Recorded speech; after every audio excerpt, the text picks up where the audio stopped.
La présidence informe dans un communiqué que le président Martelly a subi des examens complémentaires aux États-Unis au sujet d'une embolie pulmonaire qui est une obstruction brusque d'un vaisseau. Selon ce communiqué émanant du Palais national, le chef de l'État s'est rendu à Miami lundi 16 avril sur recommandation de son équipe médicale en Haïti. Le bureau de communication a toutefois fait remarquer que l'état de santé du chef de l'État est stable selon le dernier rapport médical. Elle promet de tenir la population informée en temps réel de l'état de santé du président.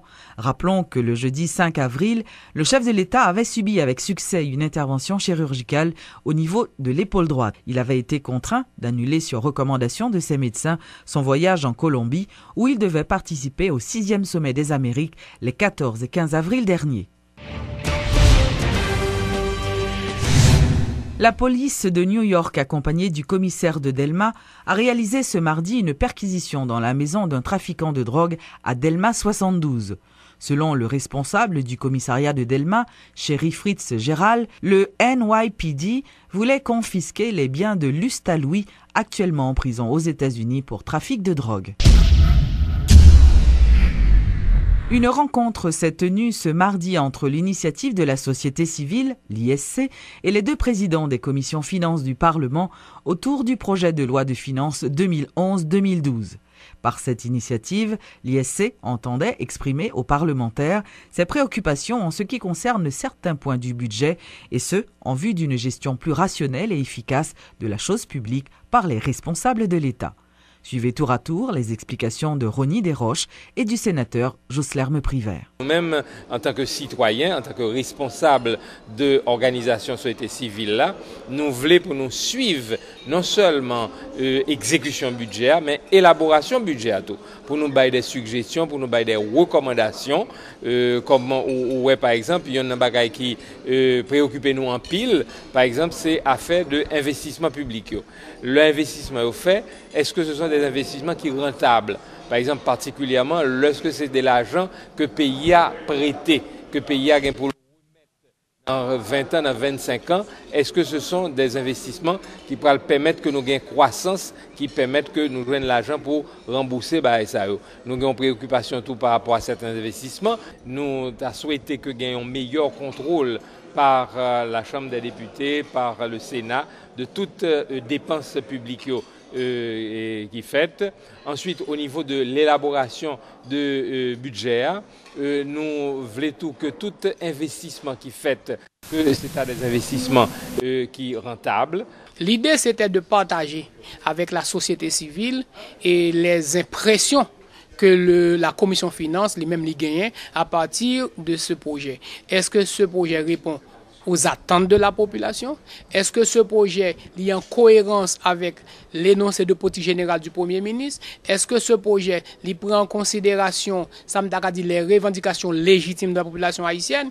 Est-ce que ce budget prend en compte les grandes orientations du président de la République en matière d'état de droit, en matière d'éducation, en matière d'énergie, en matière d'emploi et en matière d'environnement? C'est tout débat que nous avons fait après examen que c'est une commission a fait de documents budgétaires.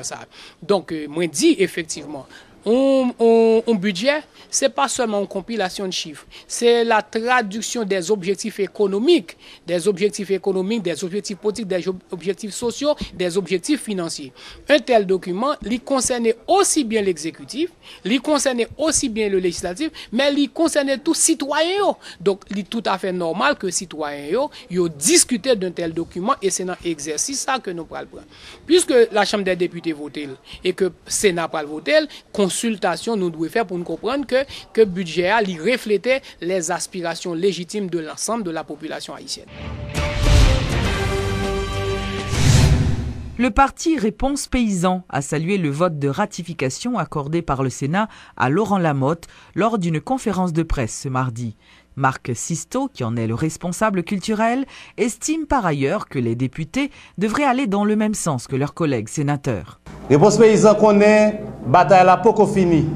C'est ça que fait n'a demandé députés pour yo faire même geste là pour yo ratifier Laurent Salvador Lamotte pour doter pays de un premier ministre pour que tout problème pays a censé résoudre avec arrivée Laurent Salvador Lamotte. Il y a un vote que tout Haïtien attend pour vent changement continuer à flotter, tribord et babord. Réponse paysan a rappelé pour tout le monde. Après tout effort, président Réponse paysan, Joseph Michel Martelly a fait pour voyer tout le monde l'école, retirer les gens en battante, décentralisation, création d'emplois et la trier. Réponse paysan saisit, tendez, il y a mauvais anguille, agrément, qui a comploté pour déstabiliser le pays, pour couper souffle démocratie et pour faire développement pays d'Haïti pas arriver à terre tout bon vrai.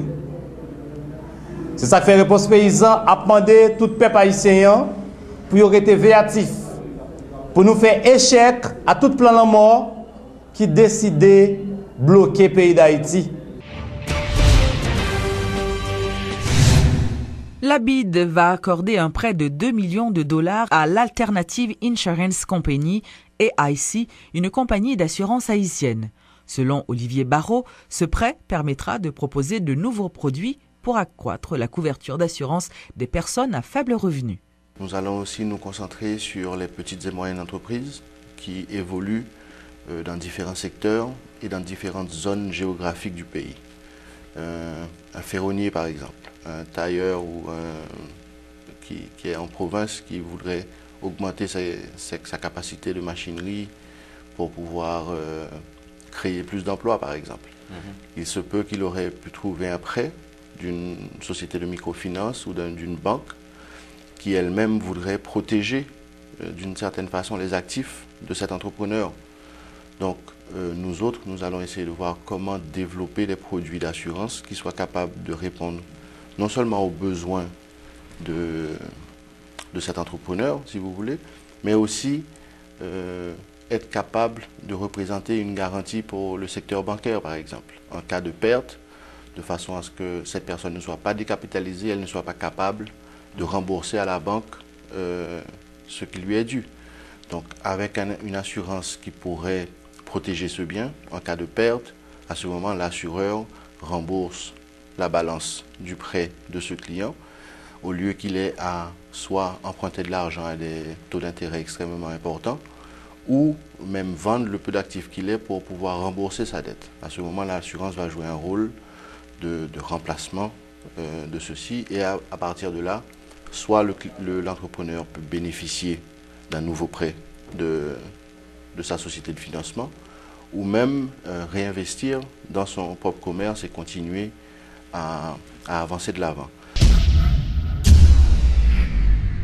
Le Parti paysan a organisé ce mardi une journée de réflexion sur les problèmes auxquels se trouvent confrontés les paysans et les travailleurs agricoles haïtiens à l'occasion de la Journée internationale des luttes paysannes. Les conditions de vie des personnes vivant dans les zones rurales interpellent le parti politique paysan. Le sort de ces gens, qui sont pour la plupart des travailleurs de la terre, a donné lieu à des réflexions au sein de ce regroupement politique. Le parti paysan voulait par ses réflexions marquer la Journée internationale des luttes paysannes en sensibilisant la société, notamment les dirigeants du pays, sur les problèmes auxquels sont confrontés les paysans des 10 départements. Les paysans n'ont pas manger actuellement, là, pour manger. Ils n'ont pas gagné. Et l'eau pour boire, pas gain l'école dans section communale alors gain l'école pas gain bon l'école. OK? Pas pour font acte de naissance c'est Port-au-Prince pour venir. Sont série des problèmes ça pour font passeport. C'est Port-au-Prince pour venir faire. Selon le délégué départemental de l'Ouest du parti paysan, les autorités doivent décentraliser les choses pour éviter l'exode des paysans vers Port-au-Prince. Les gens qui arrivent Port-au-Prince, c'est pas petit problème qui ont créé dans la ville là. Ça qui fait créer problème non. C'est $300 vous dépensez chaque fois au besoin avec des naissances puis vous venez faire le Port-au-Prince. Vous obligez de Port-au-Prince pour y aller là. Quand vous Port-au-Prince, vous formez un bidonville vous allez là puis tomber. Fatra. La ville la problème. Mais ça c'est pas faute, c'est pas eux qui responsable. Mais monde qui est responsable là c'est gouvernement, le chef gouvernement aussi qui est responsable. Notons que le parti politique paysan est une fraction de l'ancienne plateforme Réponse Paysan dont est issu le président de la République. Le docteur Alain Deloche, petit-neveu d'Albert Schweitzer, ancien membre de Médecins sans frontières et cofondateur de Médecins du Monde, est actuellement dans nos murs. Le cofondateur de chaîne L'Espoir Haïti a réalisé ce mardi une opération chirurgicale à la clinique Lambert. L'un de nos reporters était présent. Suivez.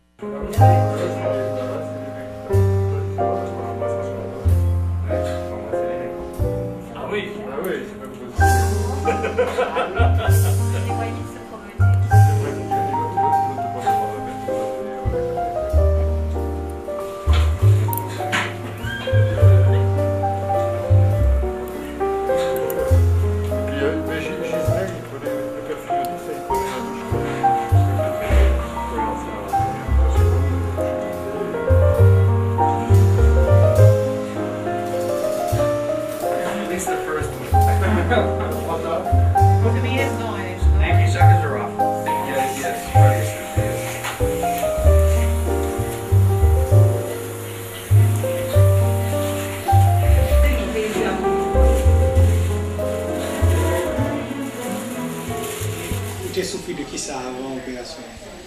En tout cas. Douleur dans le dos? Oui. Ok.